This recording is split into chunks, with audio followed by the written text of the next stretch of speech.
संध्या की आंखों में नींद नहीं थी। बिस्तर पर लेटे हुए छत को एकटक निहारे जा रही थी। उसकी समझ में नहीं आ रहा था कि वह क्या करे जिससे वह आकाश के चंगुल से निकल सके। वह बुरी तरह से उसके चंगुल में फंसी हुई थी, लाचार बेबस, कुछ भी नहीं कर पा रही थी। गलती उसकी ही थी जो आकाश को उसे ब्लैकमेल करने का मौका दिया। वह जब चाहता उसे एकांत में बुलाता और जाने क्या क्या करने की मांग करता। संध्या का जीना दूभर हो गया था। आकाश कोई और नहीं, उसका देवर ही था, सगा देवर। एक ही घर, एक ही छत के नीचे रहने वाला आकाश इतना शैतान निकलेगा, संध्या ने कल्पना भी नहीं की थी। वह लगातार उसे ब्लैकमेल किए जा रहा था और वह कुछ भी नहीं कर पा रही थी। बात ज्यादा पुरानी नहीं थी। 2 महीने पहले ही संध्या अपने पति साहिल के साथ यूरोप ट्रिप पर गई थी।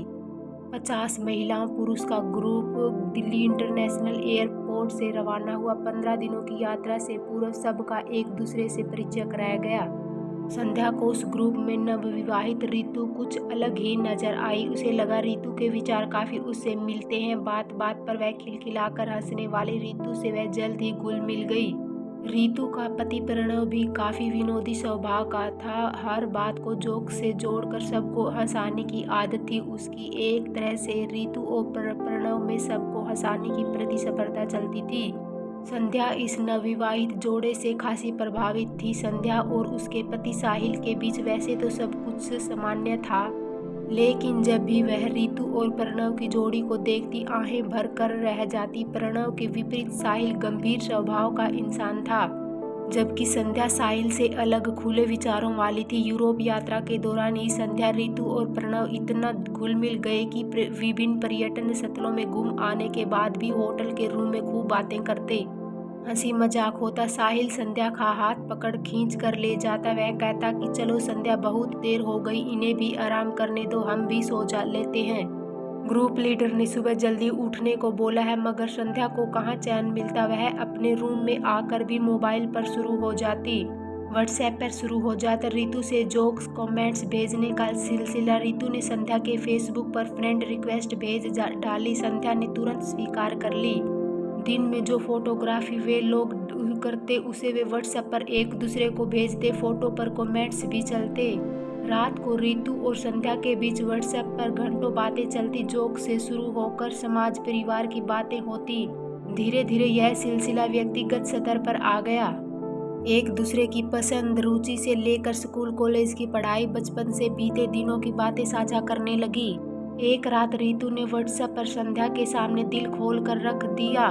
संध्या से पहले के प्यार और शादी तक सब कुछ बता दिया। शादी से पहले रितु की लाइफ में प्रणव था।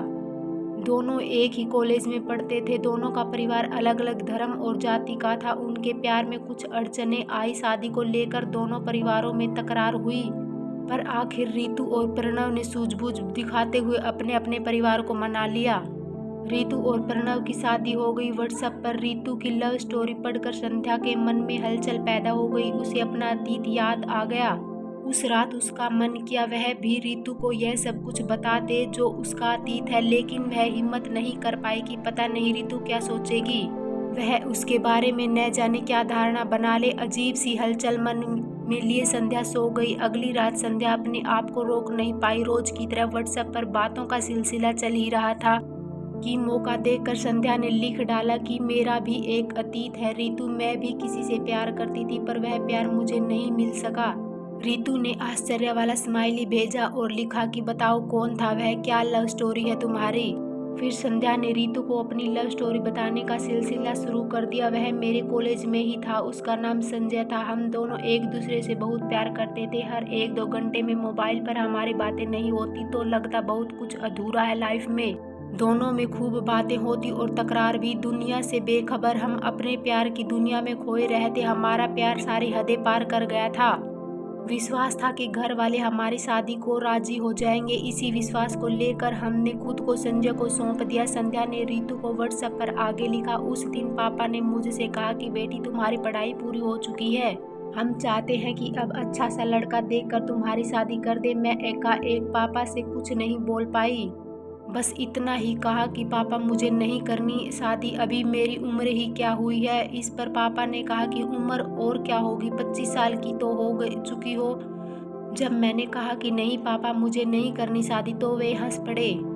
बोले सच में अभी बच्ची हो। मैंने पापा की बात को गंभीरता से नहीं लिया पर वे मेरी शादी को लेकर गंभीर थे। एक दिन पापा ने मुझे बताया कि एक अच्छे परिवार का लड़का तेरे लायक है, किसी बड़ी कंपनी में सॉफ्टवेयर इंजीनियर है, 25 लाख का पैकेज है, वे अगले हफ्ते तुझे देखने आ रहे हैं। पापा की बात सुनकर मैं अवाक रह गई, मुझसे रहा नहीं गया। मैंने हिम्मत जुटाकर पापा से कहा कि पापा मैं एक लड़के से प्यार करती हूँ, आप उनसे बात कर लीजिए। पापा मेरी तरफ देखते रह गए, उन्हें विश्वास ही नहीं हुआ कि उनकी नज़र में मैं सीधी सादी नजर आने वाली लड़की किस हद तक आगे बढ़ चुकी हूँ। पापा ने पूछा कि कौन है वह लड़का। मैंने संजय का नाम पता बताया तो पापा का गुस्सा बढ़ गया कि कभी उस परिवार में अपनी बेटी का रिश्ता नहीं करूँगा। मैं अंदर तक हिल गई, मुझे लगा मेरे सपने रेत से बने महल की तरह धराशायी हो गए। मैंने तो संजय को सब कुछ सौंप दिया था। धरती हिलती हुई नजर आई उस दिन मुझे। पापा और सब घर वालों ने 2-4 दिन में ऐसा माहौल बनाया कि मेरी और संजय की शादी नहीं हो पाई।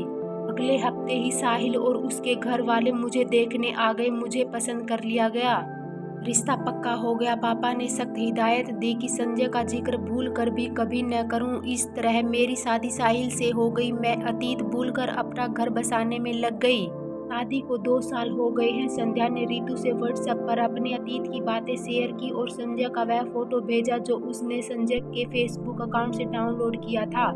अरे वाह मैडम, तुमने तो बखूबी हैंडल कर लिया लाइफ को, रितु ने संध्या की कहानी सुनकर लिखा। इसी तरह हंसी मजाक और व्यक्तिगत बातें शेयर करते हुए यूरोप का ट्रिप पूरा हो गया। जब वे वापस घर पहुंचे तो संध्या और साहिल थक कर चूर हो चुके थे। तब रात के 2 बज रहे थे। सुबह देर तक सोते रहे। सास ने दरवाजा खटखटाया कि संध्या साहिल उठ जाओ, सुबह के 11 बज चुके हैं, नहा कर नाश्ता कर लो। संध्या गड़बड़ा कर उठी, फटाफट फ्रेश होकर तैयार हुई और किचन में आ गई। नाश्ता तैयार कर डाइनिंग टेबल पर लगाया। तब तक साहिल भी तैयार हो चुका था। दोनों ने नाश्ता किया। तभी संध्या को ख्याल आया कि मोबाइल कहाँ है। उसने इधर उधर देखा पर नहीं मिला। आखिर कहाँ गया मोबाइल। उसे ध्यान आ रहा था कि रात को जब आई थी तो डाइनिंग टेबल पर रखा था।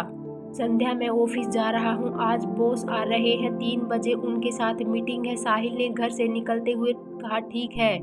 साहिल के जाने के बाद संध्या मोबाइल ढूंढने में जुट गई। हर जगह देखा। वह अपने देवर आकाश के कमरे में जा पहुंची कि कहीं उसने देखा हो। वह उसके कमरे में पहुंची तो मोबाइल आकाश के हाथों में देखा। वह मोबाइल स्क्रीन पर व्हाट्सएप पर मैसेज पढ़ रहा था। वह मैसेज जो संध्या ने रितु को लिखे थे वह सब कुछ पढ़ चुका था और मोबाइल को साइड में रखने ही जा रहा था। आकाश क्या कर रहे हो? मेरा मोबाइल तुम्हारे पास कहाँ से आया? क्या देख रहे हो इसमें? संध्या ने पूछा तो हम उम्र देवर आकाश ने के होठों पर कुटिल मुस्कान दौड़ गई। कुछ नहीं भाभी, बस आपकी लव स्टोरी पढ़ रहा था। आपके लवर का फोटो भी देखा, बहुत स्मार्ट है वह। क्या नाम था उसका? संजय, आकाश ने कहा तो संध्या की आंखों के सामने अंधेरा छा गया। कुछ नहीं है आकाश, वे सब मजाक की बातें थी, संध्या ने गिड़गिड़ाते हुए कहा। अगर भैया को ये सब मजाक की बातें बता दूं तो? आकाश ने तिरछी नजरें करते हुए कहा। उसकी आंखों में शरारत साफ नजर आ रही थी। संध्या को आकाश के इरादे नेक नहीं लगे। उसे अफसोस था कि उसने किसी अनजाने दोस्त के सामने क्यों अपने अतीत की बातें व्हाट्सएप पर लिखी। लिख भी दी थी तो डिलीट क्यों नहीं की? तुम ऐसा कुछ नहीं करोगे आकाश, यह मजाक अच्छा नहीं है तुम्हारे लिए, संध्या ने सख्त लहजे में कहा।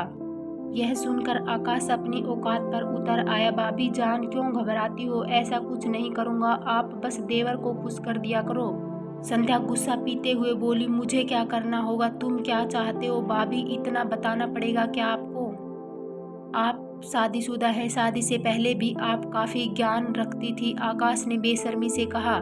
संध्या को लगा वह बहुत बड़े जाल में फंसने जा रही है। अब करे भी तो क्या करे? क्या सोच रही हो संध्या?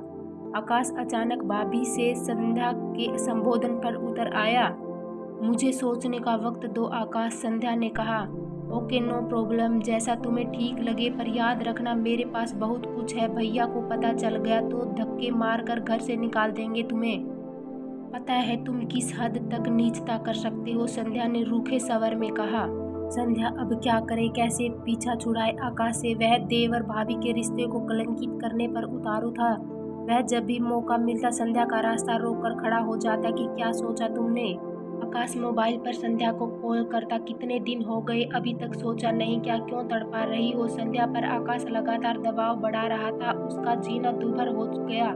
इसी उधेड़-बुन में वह करवटें बदल रही थी। उसकी नींद उड़ चुकी थी। वह सुबह तक किसी निर्णय पर पहुंचना चाहती थी। उसके सामने दुविधा यह थी कि वह खुद को बचाए या आकाश की वजह से परिवार में होने वाले विस्फोट से बचे। वह चाहती थी कि किसी तरह आकाश को समझा सके ताकि यह बात अन्य सदस्यों तक नहीं पहुंचे, लेकिन करे तो क्या करे? अचानक उसके दिमाग में एक विचार कौंधा।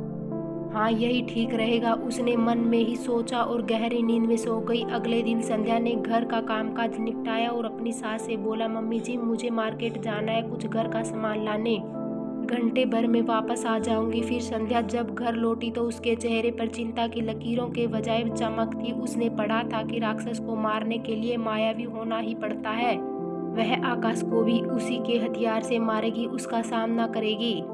मार्केट से वह अपने मोबाइल में वॉइस रिकॉर्डिंग सॉफ्टवेयर डलवा आई। कुछ देर बाद ही आकाश ने घर से बाहर जाकर संध्या के मोबाइल पर कॉल की। संध्या पूरी तरह तैयार थी। हेलो संध्या, क्या सोचा तुमने? आकाश ने पूछा। मुझे क्या करना होगा? संध्या ने पूछा। कुछ नहीं, बस यही सब तुम्हें बताना पड़ेगा क्या?